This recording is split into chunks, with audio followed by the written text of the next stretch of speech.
दक्षिण भारत के राज्यों को अन्याय करने के खेल खेले जा रहे हैं। और इंडी गठबंधन के दूसरे दलों से भी मैं कहूंगा, हिम्मत है तो जरा कांग्रेस से पूछिए कि वो किस रास्ते पर जा रही है। मैं दूसरा सवाल पूछता हूं, जो कहते हैं जितनी आबादी उतना हक, मैं कांग्रेस को सवाल पूछता हूं, साउथ के अंदर खास करके तमिलनाडु में मंदिरों पर सरकार का हक है। सरकार ने कब्जा कर लिया है। मंदिरों की संपत्ति को सरकारी मिलीभगत में हड़प किया जा रहा है। मंदिरों को तो लूटा जा रहा है, मंदिरों को तो कब्जा किया गया है, लेकिन माइनॉरिटी के पूजा स्थल को हाथ नहीं लगाते हैं, सरकार के नियंत्रण में नहीं लेते हैं। अब कांग्रेस ने जो नारा दिया है, कांग्रेस ने कहा है कि जितनी आबादी उतना हक। अगर यही आपका मंत्र है, यही आपका सिद्धांत है, तो क्या माइनॉरिटी के जितने पूजा स्थल है उनको ये दक्षिण के आपके सारे साथी जब्त करेंगे क्या? उनका कब्जा करेंगे क्या? उनकी प्रॉपर्टी को लोगों के काम में लाएंगे क्या? नहीं लाएंगे। मैं दूसरा सवाल पूछता हूं कांग्रेस को, ये जो नारा देते हैं तो क्या कांग्रेस और उसके साथी, खास करके तमिलनाडु, क्या वो वहां हिंदू मंदिरों को जो कब्जा किया जा रहा है, हस्तक्षेप किया जा रहा है, दक्षिण के अधिकतम राज्यों में यही खेल चला है। जब आप कहते हैं जितनी आबादी उतना हक, तो क्या ये हक हिंदुओं को आप वापस देंगे क्या? जवाब दीजिए। ये झूठी बातें मत करिए। लोगों को भ्रमित करने का खेल खेलना बंद कर दीजिए।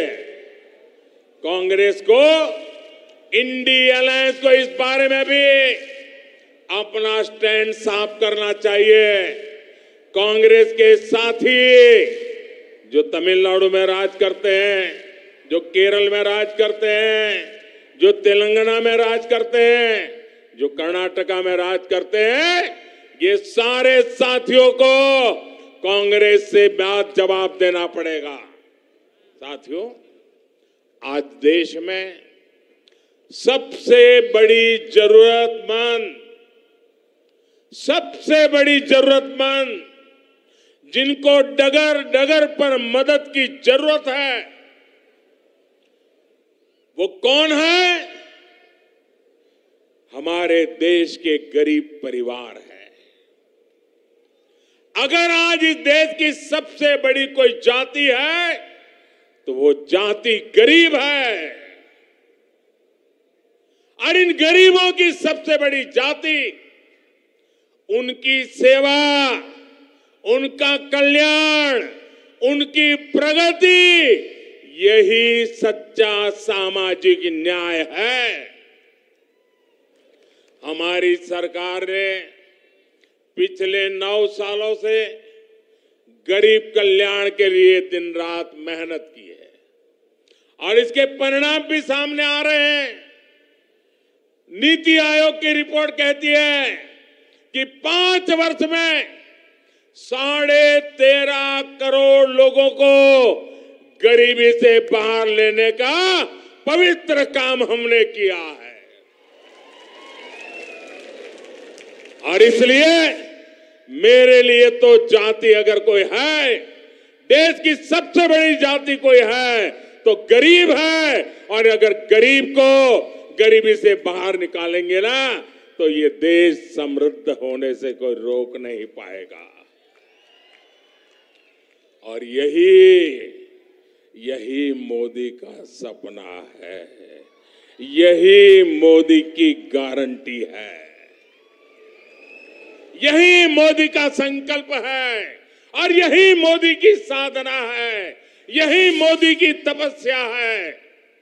और मैं अन्य सभी राजनीतिक दलों से भी आज आह्वान करता हूं, हाथ जोड़ करके मैं देश के सभी राजनीतिक नेताओं को, सभी दल के मुखियाओं को, सभी पॉलिटिकल पार्टियों को कहता हूं, आइए, आजादी के 75 साल हो गए, आइए गरीबों के कल्याण पर विचार करें, गरीबों की भलाई के लिए विचार करें, गरीबों की भलाई के लिए योजनाएं बनाएं, गरीबों के उत्थान के लिए काम करें।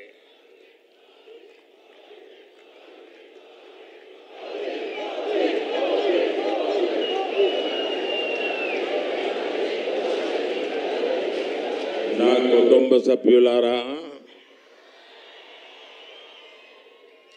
तेलंगाना विरोधी लोग चुनाव से पहले जनता को कुछ छोटे लाभ देकर अगले 5 साल तक तेलंगाना को लूटने का अधिकार हासिल कर लेते हैं।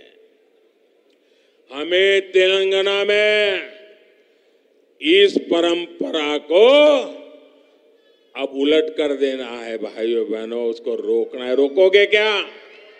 रोकोगे क्या? तेलंगाना के भाइयों बहनों, मुझ पर 5 साल भरोसा करो।